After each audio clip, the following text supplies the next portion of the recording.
예배로 번역되는 영어 단어가 크게 두 가지입니다. 하나는 worship이고 또 하나는 서비스입니다. worship은 찾아보니까 지금의 영국의 기원이 되는 이 앵글로색슨족의 언어인 월스랑 쉽의 합성어더라고요. 가치를 어떠한 대상에게 돌린다라는 뜻이 최상의 존재이신 하나님께 우리가 가진 최고의 가치를 올려드리는 것, 그것이 worship으로 번역된 예배이고, 또 예배를 우리는 서비스라고 하는데, 우리가 잘 아는 대로 서비스는 섬긴다라는 뜻이죠. 섬긴다는 것은 높인다, 드높인다라는 의미를 가지고 있으니, 하나님을 섬긴다라는 것은 하나님을 예배한다라는 것이 돼서 서비스가 예배가 되는 겁니다. 우리는 매주 예배를 드립니다. 그리고 우리는 또한 매일같이 삶의 예배자로 살아갑니다. 우리가 드리는 모든 예배는 최상의 존재이신 하나님께 드리는 워십이고 또한 하나님만을 섬기고 드높이는 서비스여야 합니다. 형식이 아닌 전심으로 최고의 것을 최고의 하나님께 드리는, 그리고 그분을 온 마음과 정성으로 섬기는 것, 그것이 우리 예배자의 모습이어야 할 것입니다. 그래서 오늘도 그 마음으로 예배하는 저와 여러분 될 수 있기를 소망합니다. 이렇게 하니까 영상이랑 좀 짠 것 같죠? 그렇게 생각 안 했는데 제가 얘기하면서 이게 짠 게 됐나요? 전혀 그게 아닌데, 이게 사실은 이 예배 에티켓을 하면 좋겠다라는 얘기가 1월 달에 나왔었어요. 그래서 준비를 하는데 오늘 제가 이렇게 설교 준비를 하다가 영상을 보기 전이었거든요. 근데 하다 보니까 이게 너무 잘 맞아서 어떻게든 수정을 해서 이번 주에 봤으면 좋겠다라고 했을 뿐이지 미리 짜고 이런 거 아니니까. 아무튼 우리가 늘 이 예배할 때 우리의 정성을 다해 하나님께 최고의 가치를 올려드리는, 하나님만 높여드리는 예배자 될 수 있기를 바랍니다. 오늘 말씀은 7교회 중에 4번째 교회인 두아디라 교회에 대한 주님의 말씀입니다. 두아디라 교회는 7교회가 있었던 도시들 중에서 가장 작고 별 큰 문제가 없는 비교적 조용한 도시였습니다. 이 두아디라라는 지역은 계곡과 계곡이 연결되는 입구에 위치한 도시였는데, 지난주에 살펴본 그 당시 아시아의 수도였던 버가모로 들어가는 입구에 있는 도시가 바로 이 두아디라였습니다. 군사적으로 보면 이 두아디라가 함락되면 수도였던 버가모는 적에게 그냥 무방비 상태가 되다 보니까 전쟁이 일어날 때 두아디라는 이 수도 버가모를 침략하려고 하는 외부의 공격을 지연시키는 싸움을 하는 곳. 그러다 보니 이 두아디라는 싸우고 함락되고 파괴되고 다시 재건되는 도시 중에 하나였습니다. 어찌 보면 두아디라는 두아디라를 위해 존재한다기보다 이 버가모를 위해 존재하는 도시로 그 당시에는 보았었던 도시입니다. 또 이 두아디라가 특별한 종교성의 중요성을 가진 중심지 역시도 아니었습니다. 작은 신전들이 있기는 하였지만 다른 도시에 있는 으리으리한 신전과는 비교할 수 없을 만큼 작고 유명하지 않은, 또 특별히 황제 숭배의 중심지도 아니었습니다. 이교 종교의 위험이나 이 황제 숭배의 협박이나 위협에 그리 직면해 있는 도시는 아니었었습니다. 1세기 말까지는 그랬지만 2세기부터 두아디라는 상업적으로 매우 발달하게 된 도시가 됩니다. 앞서 이야기했었던 것처럼 수도 버가모로 들어가는 입구라는 점도 그렇지만 이 계곡을 지나는 도로를 통해서 어떤 기록에 보면 세계의 절반이나 되는 무역품들이 계곡과 계곡 사이에 도로가 있는 이 두아디라를 통해서 들어왔다고 하니 상업적으로는 눈에 띄는 도시로 탈바꿈하게 됐죠. 특히 양모 무역, 양털을 가지고 하는 무역, 또 염색 공업이 활발했습니다. 성경에 질문입니다. 아시는 분 계실지 모르겠네요. 이 두아디라 출신의 여인이 한 명 나옵니다. 누굴까요? 예, 맞아요. 맞습니다. 그분이 맞아요. 사도행전에 빌립보에서 이 바울을 만난 자주색 옷감 장사인 루디아가 이 두아디라 출신이었습니다. 말씀드렸다시피 이 두아디라가 양모 무역, 이 염색 공업이 발달했다고 하니 이곳에서 출생한 사람이 이 루디아라는 여인이었습니다. 그가 빌립보에서 바울을 만나서 복음을 듣고 그녀와 온 가족들, 함께 일하는 모든 사람들이 주님을 영접한 사건을 우리가 사도행전에서 보았었죠. 옷감에 이 물을 들이는 이 자주색 염료는 두아디라 지방에서 자라는 식물을 통해서 추출할 수 있는데 이게 참 구하기가 힘든 귀한 염료여서 매우 비쌌다고 합니다. 그래서 이 루디아는 매우 큰 사업을 하는 여인이었다라고 우리가 알 수 있고, 마찬가지로 이 두아디라는 그런 걸로 상업적인 부를 누리는 도시였습니다. 그러면서 어떤 도시보다 이 많은 조합들, 길드라고 하는 이 상업조합들, 무역조합들, 노동조합들이 있었는데 그 조합의 힘이 매우 막강했습니다. 다시 말해서 돈이 도시를 움직였고 그 중심에는 이런 조합들이, 이 상업조합들이 있었다는 겁니다. 이 조합에 들어가면 부귀영화를 누릴 수 있지만 이 조합에서 떨어져 나오면 거의 굶어 죽는 수준이 되는 상업도시가 바로 두아디라였습니다. 이 배경을 가지고 오늘 본문을 보면은 이해하기가 쉬울 겁니다. 이런 곳에 세워진 두아디라 교회를 향해서 주님이 먼저 칭찬의 말씀을 하시는데 오늘 본문 19절 말씀을 같이 읽겠습니다. 시작. 나는 내 행위들과 사랑과 믿음과 봉사와 내 인내를 알고 너의 처음 행위들보다 나중 행위들이 더 낫다는 것을 안다. 칭찬의 내용은 간단합니다. 과거보다 지금이 더 낫다. 성장이 있었고 성숙함이 있었다라는 것을 칭찬하십니다. 더 안 좋아진 것이 아니라 처음보다 나아졌다. 향상된 점을 칭찬하십니다. 얼핏 보면 이게 칭찬받을 일인가? 라고 생각될 수도 있습니다. 시간이 지나면서 신앙도 성숙하고 믿음도 성장하는 것이 당연하다는 전제가 있으면 이 두아디라 교회를 향한 칭찬은 사실 칭찬할 부분이 아닐 수도 있다는 겁니다. 그런데 우리 자신을 보죠. 시간이 지난다고, 교회에 오래 다닌다고, 신앙생활 오랫동안 했다고 다 성장하고 다 성숙하던가요? 사람이든 동물이든 식물이든 시간이 지나면서 성장하는 것은 당연한 것처럼 여겨집니다. 그런데 그 성장은 물리적인 성장일 때는 가능합니다. 그러나 화학적인 성장 혹은 인격적인 성장은 물리적 성장과는 다른 차원의 것이죠. 시간이 지나면서 성장한다는 것이 물리적으로야 그럴 수야 있지만 인격적 성장, 신앙적 성장은 반드시 그렇지는 않다라는 겁니다. 한국 최초의 개신교회는 1883년 황해도, 장현군, 대구면, 송천리, 소래마을에 세워진 소래교회였습니다. 그리고 남한에 세워진 최초의 장로교회는 한옥이었던 사랑채에서 14명의 한국인들과 언더우드 선교사님이 시작한 정동제일교회, 지금의 광화문 가면 세문안교회라는 곳이 있습니다. 한 가정, 한옥집의 사랑채에서 시작한 한국교회는 대한민국 곳곳에 교회로 뻗어나갔고 2020년 통계청 자료를 보면 한국 교회의 숫자가 자그마치 5만 5천 개라고 합니다. 개신교회에 다니는 기독교인의 숫자는 800만 명이 조금 안 된다고 합니다. 교회가 많아졌습니다. 기독교인이라고 자신의 종교를 이야기하는 사람들도 많아졌습니다. 한옥 작은 사랑채에서 시작한 첫 번째 교회는 5만 5천 개의 교회로 늘어났고 14명으로 시작한 한국교회 성도들은 800만 명이 되었습니다. 물리적으로는 성장했죠. 그러나 신앙적으로, 인격적으로 교회와 그리스도인인 우리는 성장했습니까? 2025년의 우리와 1900년대 초기 기독교인들의 신앙 수준, 믿음의 정도를 단순 비교하기는 어렵지만 그분들의 신앙에 비해 우리의 신앙이 낮다고 이야기하기가 쉽지는 않을 겁니다. 물리적인 성장과 신앙과 인격적 성장이 반드시 비례하지는 않는다라는 말입니다. 시간이 지나면서 신앙의 성장과 성숙이 자연스럽게 일어나는 것이 아니라는 것입니다.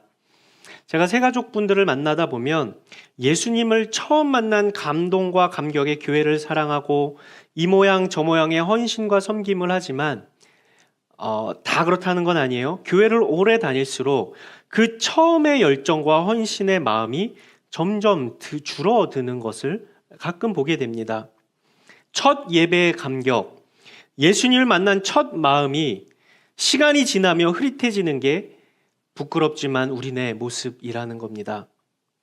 우리네 모습일 뿐만 아니라 우리가 7교회 중에 봤었던 첫 번째 교회인 에베소 교회의 모습도 그리하였죠. 우리 계시록 2장 4절 말씀 같이 한번 읽겠습니다. 시작. 그러나 내가 내게 책망할 것이 있으니 그것은 내가 첫사랑을 잃어버린 것이다. 어느 교회를 향한 책망이었죠? 에베소 교회를 향한 책망이었습니다. 첫사랑을 잃어버렸다. 첫 마음이 사라졌다. 그런 거에 비해 오늘 두아디라 교회는 이 에베소 교회의 모습과는 반대 모습입니다. 너의 처음 행위들보다 나중 행위들이 더 낫다. 에베소 교회가 책망받은 그것이 두아디라 교회의 칭찬의 모습이었다는 겁니다. 물리적인 성장과 인격적, 신앙적 성장이 함께 나타나는 게 정상입니다. 누가복음에서 누가는 예수님에 대해서 예수는 그 지혜와 키가 자라며 하나님과 사람에게 더욱 사랑스러워 가셨다라고 기록을 합니다. 두아디라 교회를 칭찬하시는 그 말씀이 오늘 예배자이라고 또 기독교인이라고 이야기하는 우리에게 도전과 훈계의 말씀으로 들려져야 할 것입니다. 그래서 시간이 지나면 지날수록 날마다 성장하고 성숙을 이루어가는 신앙, 지혜와 키가 자라며 하나님과 사람에게 더욱 사랑받는 예수님처럼 저와 여러분도 이 성장이, 우리 공동체 안에도 이러한 성장이 있어야 한다라는 겁니다. 요즘엔 어른이 많이 없다라는 이야기들을 하죠. 좋은 어른, 좋은 스승이 있어야 보고 배울 것이 있는데 축복합니다. 저와 여러분이 그런 신앙의 좋은 모델이 되면 좋겠다 싶습니다. 자, 주님께서는 두아디라 교회의 이러한 모습들을 칭찬하시고 끝내지 않으시고 책망을 하십니다. 그리고 심판까지 말씀하시는데요. 오늘 보면 20절 말씀을 같이 읽겠습니다. 시작. 그러나 내가 내게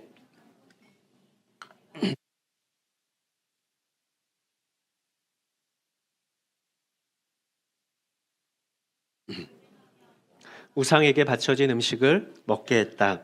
이세벨이라는 여자의 이름이 나옵니다. 이름만 들어도 그리 호감형은 아닌 것 같습니다. 이세벨 하면 구약의 인물이 생각나지요. 이세벨은 북이스라엘 아합 왕의 아내였던 시돈 왕의 딸이었습니다. 이 이세벨은 구약에 있어서 정말 악인의 대명사였습니다. 이 북이스라엘의 아합 왕과 정략적인 결혼을 하면서 시돈에서 자신이 섬기던 우상들을 이스라엘로 가지고 옵니다.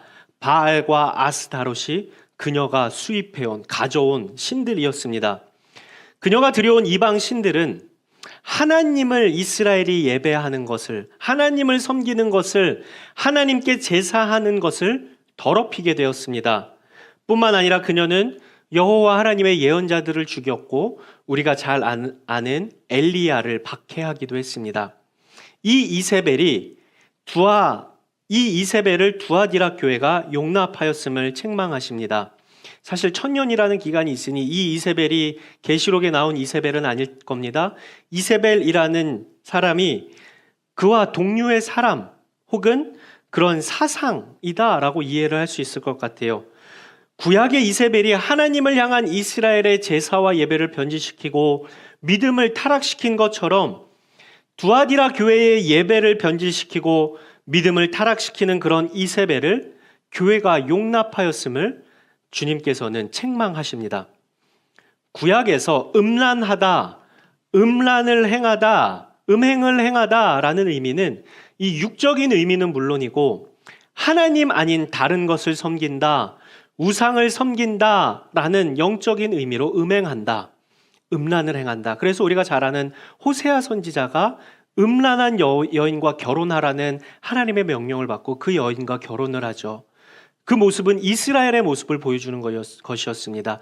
하나님만을 섬겨야 되는데 우상을 섬긴 이스라엘 백성을 향한 메시지를 호세아의 삶을 통해서 보여주신 거죠. 그래서 음란을 행하다, 음행을 행하다라는 것이 하나님과의 바른 관계 속에서 제대로 예배하지 않음, 우상을 섬김을 의미한다라는 겁니다.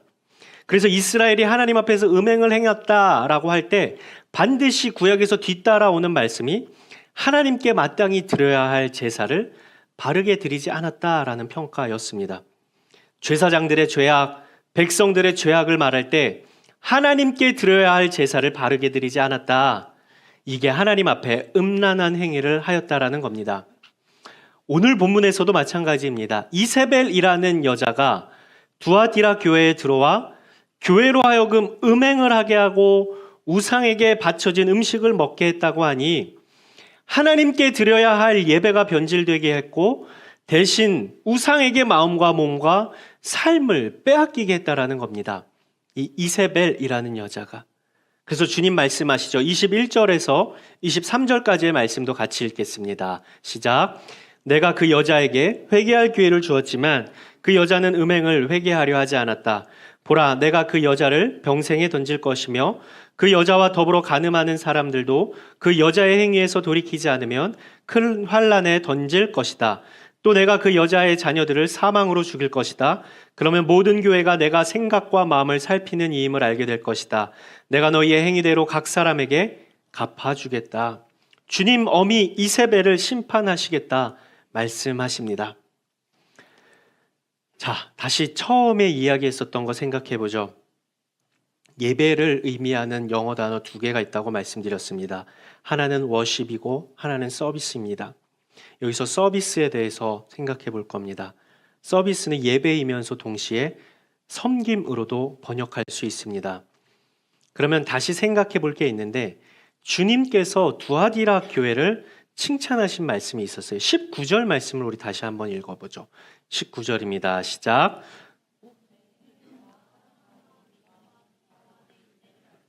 너의 처음 행위들보다 나중 행위들이 더 낫다는 것을 안다. 두아디라 교회에 무엇을 칭찬하시는가?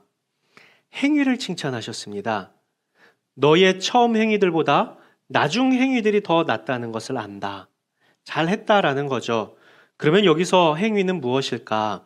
그 앞부분에 나는 너의 행위들과 사랑과 믿음과 봉사와 내 인내를 안다라고 주님 말씀하십니다. 사랑과 믿음과 봉사와 내 인내, 즉 봉사와 섬김을 더 열심히 했고 더욱 향상시켜 나갔다라는 겁니다. 행함, 행위, 봉사, 섬김의 의미인 서비스를 잘했다라는 의미입니다. 이에 대해서 칭찬하십니다. 그러나 그들이 책망을 받은 것은 이세벨을 용납한 것이었는데 20절 말씀도 한번 다시 읽죠. 시작. 그러나 내가 내게 책망할 것이 있으니 내가 이세벨이라는 여자를 용납하는구나. 그 여자는 스스로 예언자라고 하며 내 종들을 가르치고 유혹해 그들로 음행하게 하고 우상에게 바쳐진 음식을 먹게 했다. 이세벨을 용납한 것이 왜 잘못이었나? 교회 공동체로 하여금 음행하게 하고 우상에게 바쳐진 음식을 먹게 함. 즉 하나님께 서비스, 하나님을 섬김, 하나님을 예배함을 그릇되게 변질시키고 더럽히는 존재가 바로 이세벨이었기 때문에 그 이세벨이 들어와서 우상에게 바쳐진 음식을 먹게 했다라는 거예요. 우상 숭배를 하게 했다라는 거죠. 그것이 음행이었다라는 의미입니다. 사람들을 향한 서비스, 이 믿음과 봉사와 섬김은 점점 더 잘하였다고 칭찬을 받았지만 하나님을 향한 서비스, 하나님을 예배하고 하나님을 섬기는 것을 변질시킨 이세벨을 용납함이 매우 큰 문제라고 지적하신 겁니다. 앞에서 두아디라라는 도시에 대해서 말씀을 드렸어요. 상업적으로 매우 발달한 도시여서 어떤 도시보다 많은 노동조합이 있다라고 말씀을 드렸습니다. 노동조합, 상업조합에 소속되는 것은 그곳에서 사는 사람들에게 어찌 보면 당연한 일이었을 것입니다. 그래야 사업을 할 수 있으니, 그래야 돈을 벌 수 있으니. 그런데 이 조합에 가입이 거절되면 돈을 벌 수 있는 기회가 완전히 박탈되는 것이었습니다. 어떤 무역도 할 수 없고 어떤 사업도 할 수 없고 취직도 할 수 없었습니다. 이런 노동조합, 상업조합들의 가장 두드러진 특징은 이 조합들마다 섬기는 이교 신들이 있었다라는 거예요. 이교 신들을 숭배하는 것과 이 조합이 연결되어 있다라는 겁니다. 이들은 자기들끼리 자기들의 조합 안에, 자기들의 길드 안에서 함께 공동의 식사를 하였고 이 식사는 이방신들에게 바쳐진 포도주를 마시는 것으로 시작해서 이방신들에게 제물로 바쳐진 음식을 함께 나누는 것으로 진행이 됐습니다. 그리스도인들이 과연 이 사회적 분위기에 함께 할 수 있었을까? 지금 우리가 체감하고 있는 그리스도인과 당시 초대교회 그리스도인과는 차이가 있었습니다. 무슨 차이냐? 그리스도인, 우리는 적당한 타협, 그게 지혜로운 거지라고 생각하지만 당시 초대교회 그리스도인은 타협함이 없어야 그리스도인이라는 생각이 있었던 거예요. 이방신에게 바쳐진 제물을 함께 먹고 이방신에게 바쳐진 포도주를 함께 마시고 거기서 끝나는 것이 아니라 온통 지저분하고 난잡한 일들이 벌어지는 것을 초대교회 그리스도인들의 입장에서는 받아들일 수가 없었던 겁니다. 그러면 둘 중에 하나는 포기해야겠죠. 두아디라에서 그리스도인 사업과 무역상 혹은 직공이 되어서 그 조합의 일원으로서 모두가 함께하는 기념식에 참여하고 그 공동의 식사 자리에 있다면 그는 그의 사업적인 이익을 보호할 수 있었을 것이고 재산을 축적할 수 있었을 테지만 그들은 하나님께 서비스하는 것, 하나님을 섬기고 하나님을 예배하는 것은 포기했어야 합니다. 왜요? 이방신을 섬겨야 했으니. 혹은 하나님을 예배하고 섬기겠다 결단하면 막대한 경제적인 손해, 정말 먹을 것, 입을 것 하나 없이 완전 빈털터리가 될 수밖에 없는 상황이었던 겁니다. 상업적으로 자살을 하는 것과 같았을 것입니다. 가난과 파산에 직면하게 되었을 것입니다. 무엇 때문에요? 그리스도인됨을 지키려고 그 조합에 들어가지 않다 보면. 쉽게 말해서 두아디라에 있는 모든 그리스도인들이 직면하고 있었던 문제는 부를 축적하느냐 아니면 그리스도인이 되느냐 하는 것이었다라는 겁니다. 이렇게 중차대한 선택의 갈림길에 있는 두아디라 교회에 침투한 이세벨이 큰 야망을 부추기며 강력하게 설득한 겁니다. 세상과 타협해라. 그게 지혜로운 거다. 신앙과 그거는 다른 거다. 현실과 손 잡아라. 바벨론적 세상의 요구에 항복해라. 교회로 하여금 하나님 앞에 음행을 저질러 하나님 예배함, 하나님 섬김을 버리도록 촉구하였다라는 겁니다. 바벨론적 세상의 물질관이 그대로 반영된 말 그대로 바벨론적 세상이 두아디라 도시의 거대한 사업, 조직, 조합이었다라는 겁니다. 주님 말씀하십니다. 25절, 26절 말씀 같이 읽죠. 시작. 다만 너희는 너희가 가지고 있는 것을 내가 갈 때까지 굳게 붙잡으라. 이기는 사람과 내 일을 끝까지 지키는 사람에게는 내가 나라들을 다스릴 권세를 줄 것이다. 오늘 두아디라 교회를 통해 우리에게 말씀하시는 그리스도인인 우리, 그리스도 공동체인 교회의 정체성은 주님만을 예배함에 있습니다. 처음에 이 소 제목을 주님을 예배함이라고 했다가 만자를 넣었어요. 주님만을 예배함. 주님도 예배함의 모습이 사실은 우리의 모습이죠. 그런데 주님만을 예배함이 그리스도인인 우리, 그리스도 공동체인 교회의 정체성이라는 겁니다. 하나님께 드려야 할 마땅한 예배를 제대로 드리는 것, 하나님께 돌려야 할 영광, 최고의 가치를 최고의 존재에게 돌려드림, 다른 것과 절대 타협하지 않음, 손해보더라도 불이익을 겪더라도 주님만을 예배함, 주님만을 섬김이 그리스도인인 우리와 그리스도 공동체인 교회의 정체성이어야 한다라는 겁니다. 우리가 많은 사역과 많은 섬김을 합니다. 이전보다 점점 그 봉사와 섬김이 나아질 수 있기를 바랍니다. 그래서 두아디라 교회처럼 칭찬받는 공동체와 교회 되기를 바랍니다. 그리고 마찬가지로 우리의 시간이 지날수록 우리의 신앙의 연수가 늘어날수록 주님을 사모함, 주님만을 사모함, 주님을 섬기고 주님을 예배하는 일도 점점 더 연걸어 갈 수 있기를 바랍니다. 예배를 놓치면 아무것도 아닙니다. 아무리 많은 봉사와 아무리 많은 활동을 한다 할지라도 하나님 예배함을 놓친다면 아무 소용이 없습니다. 온누리 교회 새 가족으로 처음 오면 온누리 교회 목회 철학에 대해서 이야기를 나누는데 온누리 교회는 세 가지 공동체를 추구한다고 이야기합니다. 첫 번째는 예배 공동체입니다. 두 번째는 성령 공동체입니다. 세 번째는 선교 공동체입니다. 순서가 중요합니다. 예배와 성령이 빠진 선교 공동체는 선교일 수가 없습니다. 예배를 통한 하나님과의 인격적인 교제가 있을 때 성령 공동체로 변모되고 성령을 받은 사람들이 선교할 수 있는 겁니다. 하나님과 바른 관계가 되지 않는 선교는 그냥 NGO일 수밖에 없습니다. 그래서 예배가 중요한 거죠. 그저 우리가 예배당에 와서 앉아 있는 것으로는 예배라고 이야기할 수 없습니다. 요한복음 4장 23절 24절 말씀을 같이 읽죠. 시작. 이제 참되게 예배하는 사람들이 영과 진리로 아버지께 예배 드릴 때가 오는데 지금이 바로 그때다.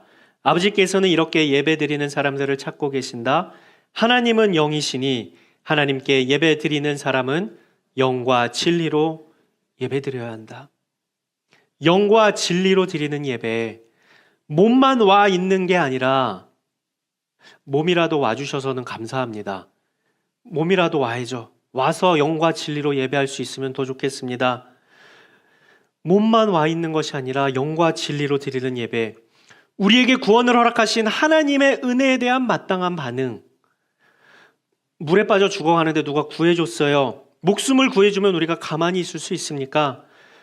죄로 인해 영원히 죽을 수밖에 없는 우리를 건져주신 주님의 은혜에 감격스러운 진심과 정성의 예배가 영과 진리로 드리는 예배, 주님께서 찾으시는 예배자의 모습입니다. 우리를 구원하신 분, 구원하실 수 있는 분은 우리 유일한 아버지 하나님 되십니다. 돈과 물질이 우리를 구원하지 못합니다. 명예와 권력이 우리를 구원하지 못합니다. 어떤 위대한 사람의 교훈도 우리를 구원하지 못합니다. 어떤 우상도, 수많은 신들이 있어도 우리를 구원할 수 없습니다. 오직 하나님만이 우리를 구원하실 수 있는 분이시니 이를 인정하고 깨달음에 마땅한 반응이 하나님을 예배하는 것, 하나님만을 예배하고 그분만을 섬기는 것, 온 마음과 뜻과 정성을 다해 하나님만을 예배함이 마땅한 그리스도인된 우리의 반응이고 주님을 예배함이 우리의 정체성이라는 겁니다. 18절 말씀과 23절 말씀을 이어서 같이 읽어보죠. 18절입니다. 시작. 너는 두아디라 교회의 사자에게 이렇게 써라. 눈이 불꽃 같고 발이 청동처럼 빛나는 하나님의 아들이 이렇게 말씀하신다. 23절입니다. 또 내가 그 여자의 자녀들을 사망으로 죽일 것이다. 그러면 모든 교회가 내가 생각과 마음을 살피는 이임을 알게 될 것이다. 내가 너희의 행위대로 각 사람에게 갚아주겠다. 두아디라 교회에 편지하는 주님에 대한 묘사를 눈이 불꽃 같다라고 표현합니다. 무슨 의미입니까? 지금 주님은 예배하는 우리 각 사람을 불꽃 같은 눈동자로 보고 계시다라는 겁니다. 또 23절에서 그래요. 내가 생각과 마음을 살피는 이이다. 지금 우리 주님께서는 저와 여러분의 생각과 마음을 살피고 계시다라는 거예요. 감시하신다는 게 아니라 우리로 온전한 예배, 하나님만을 예배하도록 우리에게 도전하시는 것이다라는 겁니다. 왜냐하면 주님은 그저 앉아서 우리의 섬김을 받길 원하셔서가 아니에요. 우리를 다른 우상에게 빼앗기지 않으시려는 하나님의 사랑의 마음입니다. 우리가 어떤 다른 우상에게 빼앗기는 것을 누구보다 싫어하시는 분이 우리 하나님이시기 때문에 그래요. 그러니 우리에게 예배, 나만 예배해라 라고 말씀을 하시는 겁니다. 당신의 생명과 맞바꾼 우리를 당신의 생명보다 사랑하시기 때문에 우리를 우상에게 빼앗기는 것을 절대로 허락하기 원치 않으시는 분이시기 때문에 그렇다라는 겁니다.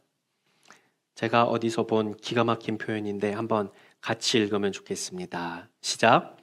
초대교회의 그리스도인은 최상의 삶을 살기 위하여 최악의 삶을 살아야 했고 의도적으로 최고의 경험과 같이 최저의 경험을 하였다. 최상의 삶, 하나님만을 예배하는 삶을 살기 위해 그들의 현실 가운데는 최악의 삶을 살아야 했었습니다. 주님을 만나는 최고의 경험을 하기 위해서 삶의 자리에서 최저의 경험을 하였던 것입니다. 사랑하는 여러분, 하나님만을 예배함이 그리스도인 된 우리의 최상의 삶, 최고의 경험이 될 수 있기를 바랍니다.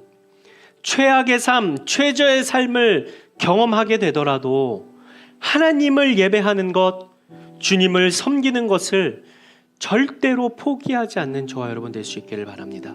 우리 주님께서는 저와 여러분을 우상에게 빼앗기는 것을 그 누구보다 싫어하시는 분이십니다. 그런 저와 여러분을 예배 자리로 초청하셨으니 우리의 마음과 뜻과 정성을 다하여 예배함이 마땅히 주님만을 섬기는 우리의 모습일 것입니다. 이 시간 함께 찬양하고 기도하도록 하겠습니다.